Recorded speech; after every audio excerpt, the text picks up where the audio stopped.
If you're new to prepping and you're looking to stockpile food, this video will help you out. I've got 3 tips that will help you save money, save time, and a headache when it comes to preparing and saving up food for emergencies. This is the Urban Sentinel, and let's get into it. In the world of emergency preparedness, prepping, when it comes to storing up food, it comes in basically a set of 3s. 3 days, 3 weeks, 3 months, and then of course you can go beyond that. But we're primarily going to focus on those 3 aspects and the different ways that you should be looking at your food reserves that you have right now and the food you plan on buying for the future in those categories. And I'm going to break it down to you and explain to you what each one is and how, if you properly utilize this plan, you'll save that time, that money, and that headache in the long run. So the first place you want to actually look at is your refrigerator and freezer. The food that you have in here is going to be what you should consider to be that first line of defense in any given situation. That's your initial 3 days, and I'll show you what you combine that with. So you might have a kitchen cabinet with a couple of shelves of your basic dried goods and canned goods, things that you tend to use on a regular basis when you're making your breakfast, lunch, dinner, what have you. They're close by, they're in the kitchen, they're what you initially go to when you start making meals during the day. Now, the primary reason is in the event that you lose power, even if you have a backup generator, if something may happen with that, you might not be able to run it, or you might be in a situation where running power and being the only person who's live and working in your neighborhood might not be a good thing. It could be a security situation. You want to be able to take the food that you have in your refrigerator and freezer and have meals planned out that during those small windows of opportunity, you can prep and prepare and make meals. This way, the food is cooked and it should keep, effectively speaking, at room temperature for the next 12 to 18 hours. So you have less to worry about, because that also means that even if you have backup power, you don't want to keep opening and closing the refrigerator, which is going to cause the compressor to work more, draw more power, and run down the battery or the fuel supply that your generator has, and then you may inconveniently run out of power at an inopportune moment. Now, it may be a situation where it's a hurricane. It could be a rolling blackout from overuse during the summertime with high heat temperatures. It could be a snowstorm, a blizzard that takes down power lines and causes a failure throughout a wide region. It could be cyber attack that shuts down the power supply company's computer systems and tricks the transformers into thinking there's a surge somewhere in the line, and they automatically disengage to prevent a cascading failure. Whatever the situation is, once you're in that position where you know that effectively the power is going to be out for more than just 1 or 2 hours, 4 hours at the most, it's going to go beyond 8, 12 hours, possibly even 24 hours. That's when you have to consider the food that you have in there. What can you immediately use? Some things you can just open up the bag, open up the box or the can and eat it right away. Other things you may want to be able to take that time to have a cooking source of some type. Sterno container, small portable grill, whatever it is. Cook the food, get it boxed up, bagged up, put in containers, and then have it on standby for when you do get ready to eat. So looking at numerous canned goods, you could have baked beans, you've got canned white potatoes, canned cream corn, tuna fish. All of those items are already actually cooked. You're just reheating them from out of the can. So theoretically, if you have no problems with it, you could eat these straight out the can as they are. Still, granted, some of these would be preferably taste better if they were cooked and they were hot, but that's a whole different situation. Even with dried goods,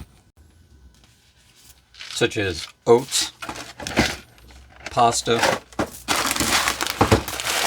and rice, you're still going to need water to actually get these cooked. So you also have to make sure that you have plenty of that on hand that's not directly coming out of the tap.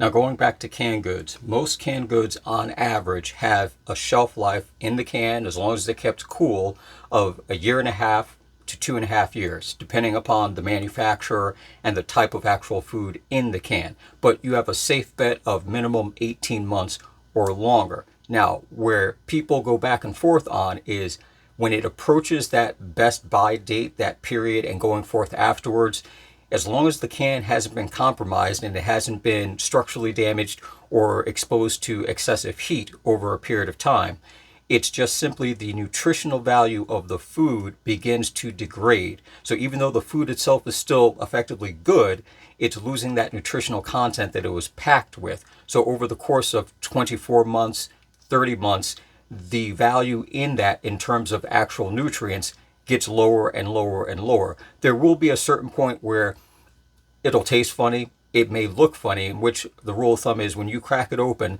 if the can hasn't been bulged, pierced, or anything else, it should be okay. But again, a lot of the canned food, it's preferable, cook it first, and then you can deal with spicing and, seasoning it up afterwards after you've done the cooking. Now, going over water very quickly. This is a half-liter bottle of water. 40 of these in a case, I believe, is roughly equal to about 4.2 to almost 4.5 gallons worth of water. So the general rule of thumb is 1 gallon of water per person per day. That's at moderate to low activity. But with that being the general rule of thumb, you can just basically do a quick math calculation on 1 case of water is equal to 4 gallons of water. Now, the reason why I went down to 4 is it's always better to round down with certain supplies, because this way you know that you'll actually have that little bit of overage. So when you're doing your math to say, oh, I've got enough for 6 days, 7 days, that little bit of extra will now carry you from 7 days to maybe 8 days, versus you have exactly 7 days and you have no way to resupply. When you're out, you're absolutely out. So when you look at cases of water, take those into consideration, that you're getting about 4 gallons per case per person, and then you do the math accordingly. Now, also a suggestion is for drinking water, drink from the bottle. Smaller servings, individual portions, versus opening up a large 1 gallon jug and utilizing that, because effectively you want to save the larger ones for when you do have to do cooking. You can do that. You can use this for cooking, use this for drinking. You're not going to go through, unless you're making like soup for 40 people, you're not going to go through a large amount of water, but it's easier to track the water that you're drinking, and it's also easier to carry this, stick it in your pocket, throw them into your bug out bags, what have you, than it is the 1 gallon and lugging that around. So you may have more than 3 days worth of food in your refrigerator. That's perfectly fine.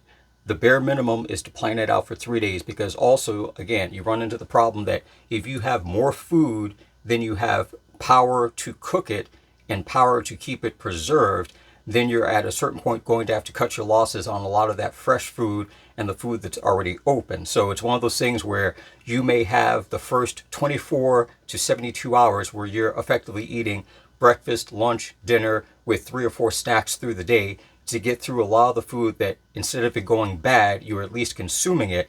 Doesn't necessarily mean you have to pig out and gorge yourself, but there's no point in wasting the food while you still have the capability of cooking it and utilizing it. And again, certain foods, after they've been cooked, can still basically be shelf stable and safe to eat for several hours afterwards, as long as they're kept reasonably cool to cold, if possible. If you're leaving it out on the hot counter in the middle of July, it's not going to be good, a few hours later. So it's always, again, best seal it up, close it up, put it someplace as cool as possible, away from the light, and keep it away from bugs, especially in the spring and the summertime. Now, your 3-week supply, that still focuses on a lot of the same food, but it primarily centers around all of the shelf-stable food, things that are on the shelf in the grocery store, unrefrigerated, unfrozen, and they go right onto your shelf in your house, and they stay there for weeks to months at a time. You want to look at the different types of bulk foods that you have, whether, again, it could be rice, it could be oats, it could be canned tuna fish, whatever it is. You want to look at that, but you want to look at that in a holistic sense of what meals do you make with what? How many common ingredients can you put together with what you have stored up to make breakfast, lunch, dinner? Are you going to look at if this is a long-term scenario, if this is something that potentially could be 3 weeks or longer without power?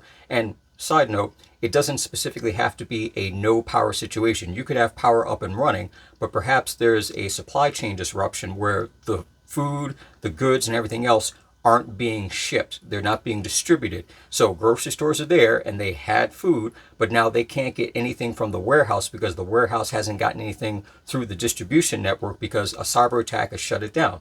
Perhaps there's some type of global conflict and the point or the source of the products, such as when the Russia-Ukraine war started, there was a surge for countries buying grain because a large portion of grain came out from Ukraine. So other countries started scrambling, either storing up what they had or looking to purchase grain from other countries to make sure they had enough to feed the people in their country.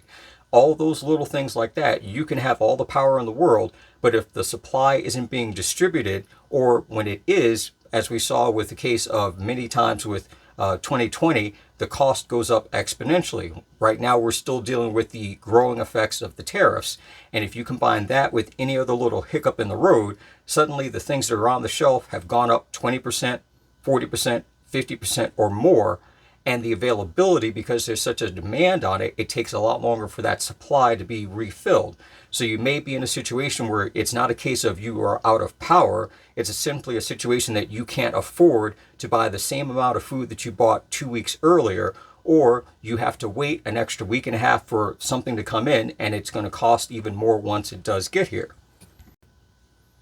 Now, when it comes to a lot of the dry bulk goods, I personally suggest if you have a big box or a wholesale retail type of establishment, BJ's, Costco's, what have you, have a membership to them, because while yes, they tend to either sell things in large physical individual quantities or they sell them in multiple packs of 3, 4, etc.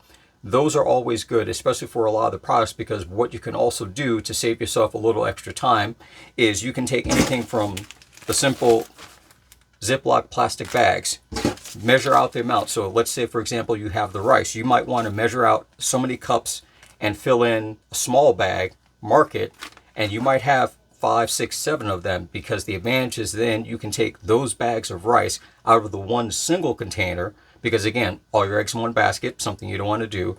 Put them into smaller individual ones. So this way, when you are going to use that, you just pull out one bag. You already know the effective estimated measured amount that's in there. So when you're making something, you know that, oh, this 1 quart here will be more than enough. I can take half and I can make this recipe. You can do that with flour, with sugar. You can do that with multiple grains and different cereals. You can do that with dried beans, etc. You measure it out into the smaller bags depending upon how large of a container you've got. You may end up putting it into a larger bag if you need to, if there's extra. Like, I wouldn't suggest spending all day long filling these up with sugar. If you've got a 5-pound bag of sugar, you can just seal it up inside the one bag and then work it from the measuring cup at that point. But again, it depends upon how you're working it out. This way you can keep those plastic bags sealed up individually, then keep them in plastic tubs or buckets to keep them safe from potential predators, basically bugs and mice. You don't want them around, but they will find you and your food sources, especially if they're in a situation where their environment is changing around them. And that will give you the advantage that you can have a lot more food stored up, easily identifiable. It's marked, you put the date down that you put it into the bag, so you have an idea of what's going on with it, and you can keep an eye on things, and you can work through your prepper pantry in a more systematically organized way, because you're able to see it, identify it, and then decide what you're going to do with it. Now, I'll go over real quick in terms of best buy for shelf life. Now, as an example, as I stated before, easily a year and a half, 2 years, up to 5 years for most canned goods, unopened, undamaged, not a problem. Now, once it's open, you effectively only have 1 to 2 days, sometimes 3, depending upon what it is and the environment around it, before it effectively goes bad. Now, when you're dealing with dehydrated food, unopened, you get close to about 2 to 5 years. Now, this particular brand is not a sponsor or endorsement to it. This particular brand, Backpacker's Pantry, they use a combination of dehydrated and freeze-dried in a lot of their products. But dehydrated food as a whole, overall, tends to last unopened when it's sealed properly about 2 to 5 years, depending again upon what it is. And when you look at actual freeze-dried food, they have unopened and undamaged an average shelf life of anywhere from 15 at the low end up to 30 years at the high end on unopened. So effectively what you're looking at is when you look at dehydrated and freeze-dried food, and that's to one extent separate from simply canning and pickling, although canning items and pickling them does extend the life of that food, it still has limits within that range of anywhere from 1 to 3 years, depending upon what that product was. Now, if you're dealing with, let's say, jerky, dried meats, those tend to last a lot longer than obviously the meat would just sitting out on the counter all day long without any question. So that goes into the next stage of the 3 months or longer. You want to start looking at those long-term dried goods, the flours, the oats, the different grains, but you also want to look at the investment into freeze-dried and dehydrated foods as well, because you can buy those, put them off to the side, and they'll be fine for the next 2 decades without any real problems, depending upon what you have. And that gives you, one, that peace of mind security that at the minimum you've got something there just in case. All right, so I'll show you this. This is a can of triple mac and cheese from Nutrient Survival. This has 10 servings in the can, and it's 24 ounces. Its best by date is January 26, 2048. So it's still unopened, got a little time, a little shelf life on it. This large tub here from Mountain House, it's got 24 meals inside, individual serving pouches in 3s and 4s in here. And again, with the total number of servings, and its best by date is also January, but it's January 2051. And I bought this one, I want to say maybe a decade ago. So it's looking at the long-term storage. Now, me personally, I have a breakdown for all of the different foods for the 3 days, the 3 weeks, and the 3 months and beyond, for the different fresh, frozen, canned, dried, and everything else that brings this all together.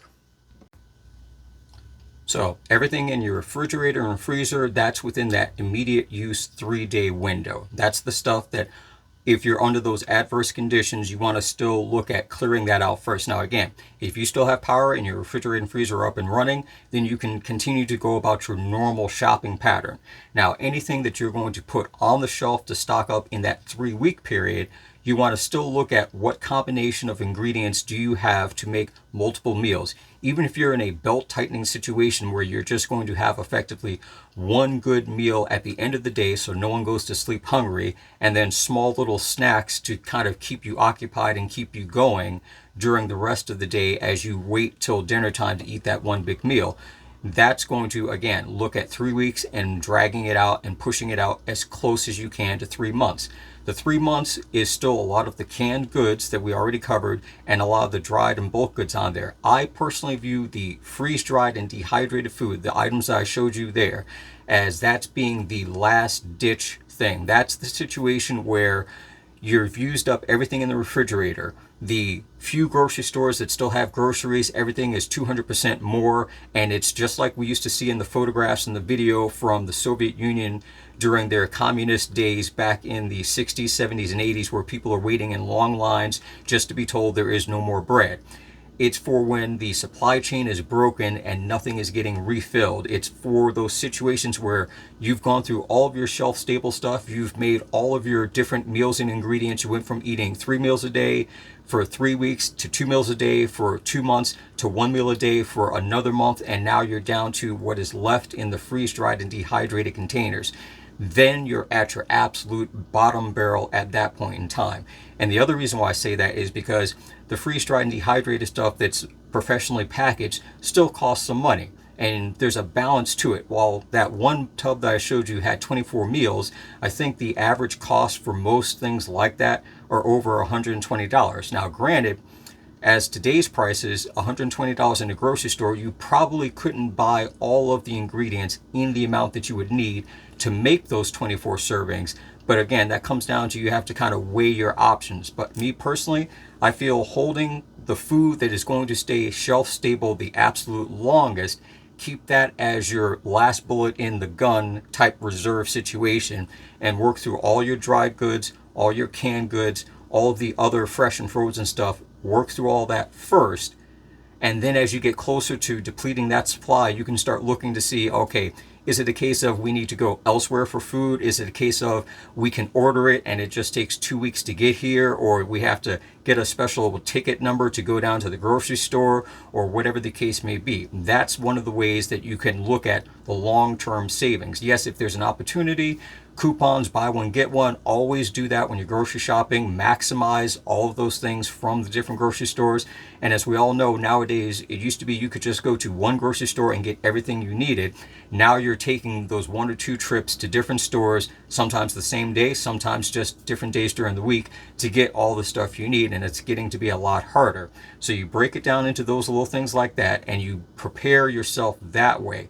And if, again, you have certain meals that you like that you make, look at what it takes to make those, and look to see about making basically a menu schedule, deciding that for these 7 days in the week, these are the 1 to 2 or 3 alternate meals that we can kind of rotate through with a lot of the common stuff we have on the shelf. So this way you're never in a situation where you start making a meal and then you suddenly realize that you're out of whatever the other ingredient is that you need, or you don't have enough of it.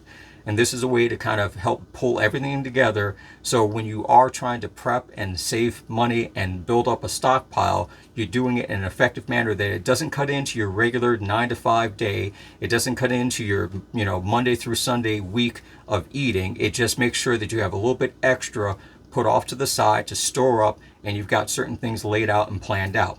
And as a bonus, I'm going to throw up 2 recipes, maybe 3 recipes, that are just an example of what you can do with some of the same similar ingredients to make at least 1 or 2 meals that can carry you over for a day, 2 days, 3 days, depending upon what it is.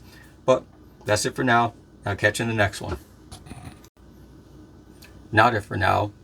I'll put the recipes up here on the screen. You can pause and take a look at it, rewind it if you can. I'm going to try to fit it all into this area so that way you can watch it and it's easier to see.